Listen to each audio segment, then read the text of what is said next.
ஓம் ஸ்ரீ வராஹிதாயே போற்றி போற்றி. என் அன்பு மிதுன ராசிக்கார பிள்ளைகளே, இந்த ஆடி மாதம் உங்களுக்கு எப்படிப்பட்ட மாதமாக இருக்கப் போகிறது என்பதை உன் தாயானவள் கணித்துவிட்டு வந்திருக்கிறேன். அதனால் இந்த பதிவினை முழுமையாக கேள் என் தங்கமே. மிதுன ராசிக்காரர்களுக்கு இந்த மாதம் பிரகாசமான மாதமாக திகழப் போகின்றது. தன்னம்பிக்கையும் உற்சாகமும் அதிகரிக்கும். நேர்மறையான கண்ணோட்டம் எப்பொழுதும் இருந்து கொண்டே இருக்கும். கணவன் மனைவிக்கு இடையே கருத்து வேறுபாடுகள் ஏற்பட வாய்ப்புகள் அதிகம் இருப்பதால் ஒருவருக்கொருவர் விட்டு கொடுத்து செல்வது நன்மையை தரும். நோய்கள் மனக்கவலைகள் அதிகம் நீங்கும். பணவரவு அதிகரிக்கும். அதே சமயம் வீண் விரயமும் ஏற்படும். தொழிலில் அதிக லாபம் கிடைக்க வாய்ப்புகள் உள்ளது. வேலை செய்யும் இடத்தில் திறமையையும் மதிப்பும் உங்களுக்கு அதிகரிக்க நேரிடும். புதிய வாய்ப்புகள் தேடி வரும். இந்த மாதம் மேலும் சிறப்பு மிகுந்த மாதமாக திகழ்வதற்கு விநாயக பெருமானை வழிபட வேண்டும். அது மட்டுமல்லாமல் இந்த ஜூலை மாதம் 7ஆம் தேதியில் கடக ராசியில் சுக்கிரன் பெயர்ச்சி செய்து உள்ளார். இதன் விளைவாக உங்கள் ராசிக்கு இந்த ஆடி மாதத்தில் ஏற்பட போகும் சாதகமான பலன்களையும் பாதகமான பலன்களையும் சொல்கிறேன், கவனமாக கேளுங்கள். பொதுவாக ஜாதகத்தில் சுக்கிரன் ஒரு பெண் கிரகமாகவும் அழகின் குறியீட்டாகவும் கருதப்படுகிறது. இப்பொழுது கடக ராசியில் சுக்கிரன் பெயர்ச்சி ஜூலை 7ஆம் தேதியன்று மாலை 4:15 மணிக்கு பெயர்ச்சி செய்திருக்கிறார்.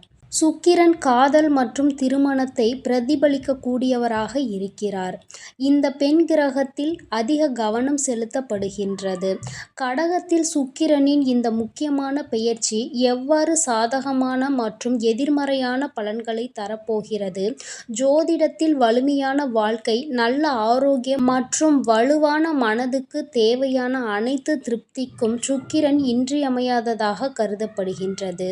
ஜாதகத்தில் சுக்கிரன் வலுவாக இருந்தால் ஜாதகக்காரர்களின் வாழ்க்கையில் அனைத்தும் சாதகமான முடிவுகளையும் மகிழ்ச்சிகளையும் அடைவதில் அவர்களுக்கு எந்த குறையும் இருக்காது.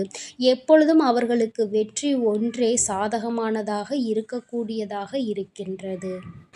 இந்த சுக்கிரன் கிரகமானது ராகு மற்றும் கேது, செவ்வாய் போன்ற கிரகங்களுடன் சுக்கிரன் உறவை ஏற்படுத்தினால் ஜாதகக்காரர்கள் பல போராட்டங்களையும் தடைகளையும் சந்திக்க வேண்டி இருக்கும். சுக்கிரன் செவ்வாயுடன் இணைந்திருந்தால் ஜாதகக்காரர்களுக்கு மனக்கிளர்ச்சி மற்றும் ஆக்ரோஷம் கூடும். இந்த கிரக பெயர்ச்சியின் போது சுக்கிரன் ராகு கேது போன்ற அசுப கிரகங்களுடன் இணைந்திருந்தால் ஜாதகருக்கு தோல் தொடர்பான பிரச்சனைகள், நல்ல தூக்கமின்மை மற்றும் அதிக வீக்கம் ஏற்படலாம். உடல்நல பிரச்சனைகள் போன்ற பிரச்சனைகளை சந்திக்க நேரிடலாம். இருப்பினும் சுக்கிரன் குரு போன்ற சுப கிரகத்துடன் இணைந்திருந்தால் ஜாதகக்காரர்களுக்கு வணிகம், வர்த்தகம், அதிக பணம் வாங்குதல் மற்றும் அதிக பணம் சம்பாதிப்பது ஆகியவற்றில் சாதகமான பலன்கள் இரட்டிப்பாக கிடைக்கும். இதுவே சுக்கிரனின் பொதுவான பலன்களாக இருக்கின்றது. மிதுன ராசிக்காரர்களுக்கு சுக்கிரன் 5ஆம் மற்றும் 12ஆம் வீட்டிற்கு அதிபதி ஆவார். இந்த பெயர்ச்சியின் போது உங்களின் 2ஆம் வீட்டில் பெயர்ச்சிக்க போகிறார். கடகத்தில் சுக்கிரன் பெயர்ச்சி உங்கள் பிள்ளைகளின் ஆதரவை உங்களுக்கு பெற்றுத்தரும். நீங்கள் பயணம் செய்ய வேண்டி இருக்கும். அதன் மூலம் நீங்கள் பணம் சம்பாதிப்பதையும் காணலாம். நீங்கள் ஒரு புதிய வேலையை பெற வாய்ப்பு உள்ளது மற்றும் அத்தகைய வேலை வாய்ப்புகள் உங்களுக்கு வெற்றியையும் தரும். நீங்கள் வணிகத் துறையுடன் தொடர்புடையவராக இருந்தால் கணிசமான லாபத்தையே பெறுவீர்கள். நீங்கள் நல்ல நிதி ஆதாயங்களையும் பெறுவீர்கள் மற்றும் பங்குகள் போன்றவற்றில் லாபம் கிடைக்கும். உங்கள் வாழ்க்கை துணையுடன் இனிமையாக பேசுவதை காண்பீர்கள். இது உங்கள் உறவை மேம்படுத்தி வலுப்படுத்தும். உங்கள் ஆரோக்கியம் சிறப்பாக இருக்கும் மற்றும் பெரிய உடல்நல பிரச்சனைகள் என்பது இந்த மாதத்தில் எதுவும் இருக்காது. எனினும் மிதுன ராசிக்காரர்களே, ஓம் புதாய நம என்ற மந்திரத்தை தினமும் 41 முறை உச்சரித்துக் கொண்டு உங்களது குலதெய்வ வழிபாட்டை விடாமல் பின்தொடர்ந்து வந்தால் நிச்சயமாக உங்களுக்கான நல்ல பலன்கள் அனைத்தும் உங்கள் வீடு தேடி வந்து சேரும். என் அன்பு பிள்ளையே, அது மட்டுமின்றி இந்த ஜூலை 11ஆம் தேதியில் கடக ராசியில் சுக்கிரன் உதயம் ஏற்பட்டுள்ளது.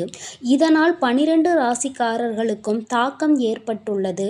உங்கள் ராசிக்கு என்ன பலன்கள் உள்ளது என சொல்கிறேன், கவனமாக கேளுங்கள். பெண்பால் கிரகமான சுக்கிரன் ஜூலை 11 இரவு 7:59 மணிக்கு கடகராசியில் உதயமாகி இருக்கிறார். சுக்கிரன் வளர்ச்சியால் ஜாதகக்காரர்களுக்கு பொதுவாக சுப மற்றும் மகிழ்ச்சியான விஷயங்கள் நடக்க உள்ளன மற்றும் திருமணம் போன்ற சுப பலன்கள் கிடைக்கும். கடகராசியில் சுக்கிரன் உதயமானது காதல் வகையில் ராசிக்காரர்களுக்கு நல்ல காலம் அமைவதை குறிக்கின்றது. மிதுன ராசிக்காரர்களுக்கு சுக்கிரன் 5 மற்றும் 12ஆம் வீட்டிற்கு அதிபதி ஆவார். உங்களின் 2ஆம் வீட்டில் இந்த உதயத்தின் போது உதிக்கப் போகிறார். குடும்பத்தில் கவனம் செலுத்துவதை நீங்கள் காணலாம். நீங்கள் கௌரவம் மற்றும் மூத்தவர்களிடம் இருந்து அங்கீகாரத்துடன் வெற்றியை பெறப்போகிறீர்கள். உங்கள் போட்டியாளர்களை வெல்வீர்கள் மற்றும் உங்கள் வணிகத்திற்கு நேர்மறை ஆற்றல்களை கொண்டு வருவதில் வெற்றி பெறுவீர்கள். உங்கள் சேமிப்பு திறன் அதிகரிக்கும் மற்றும் அத்தகைய சூழ்நிலையில் நீங்கள் செல்வத்தை குவிப்பதில் வெற்றி பெறுவீர்கள். கடகராசியில் சுக்கிரன் உதயம் உங்கள் வாழ்க்கை துணையுடன் மகிழ்ச்சியான தருணங்களை உங்களுக்கு ஏற்படுத்தி கொடுக்கும் மற்றும் உங்கள் இருவருக்கும் இடையே நல்ல புரிதல் இருக்கும். உங்கள் ஆரோக்கியம் அதிக ஆற்றலுடன் சிறப்பாக இருக்கும். எனவே மிதுன ராசிக்கார பிள்ளைகளே, தினமும் விஷ்ணு ஸ்தோத்திரத்தை நீங்கள் ஜெபித்துக் கொண்டே இருக்க வேண்டும். என் அன்பு பிள்ளைகளே, இந்த ஆடி மாதமானது உங்களுக்கு எப்படி இருக்கும் என்பதையும் ஏற்பட்டிருக்கும் பெயர்ச்சிகளின் காரணமாக இந்த ஆடி மாதம் முழுவதும் உங்களுக்கான நல்ல பலன்களையும் உங்களுக்கான தீய விளைவுகளையும் உங்கள் தாயானவள் விரிவாக சொல்லி இருக்கிறேன்.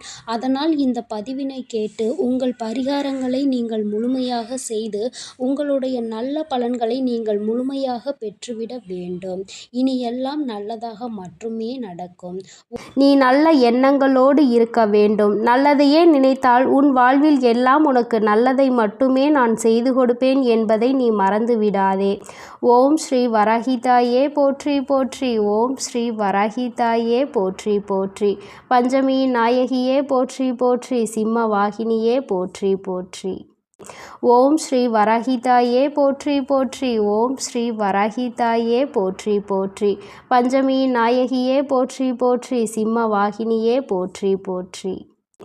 ஓம் ஸ்ரீ வராஹிதாயே போற்றி போற்றி. ஓம் ஸ்ரீ வராஹிதாயே போற்றி போற்றி. பஞ்சமியின் நாயகியே போற்றி போற்றி. சிம்ம வாகினியே போற்றி போற்றி. ஓம் ஸ்ரீ வராஹிதாயே போற்றி போற்றி. ஓம் ஸ்ரீ வராஹிதாயே போற்றி போற்றி. பஞ்சமியின் நாயகியே போற்றி போற்றி. சிம்ம வாகினியே போற்றி போற்றி. ஓம் ஸ்ரீ வராஹிதாயே போற்றி போற்றி. ஓம் ஸ்ரீ வராஹிதாயே போற்றி போற்றி.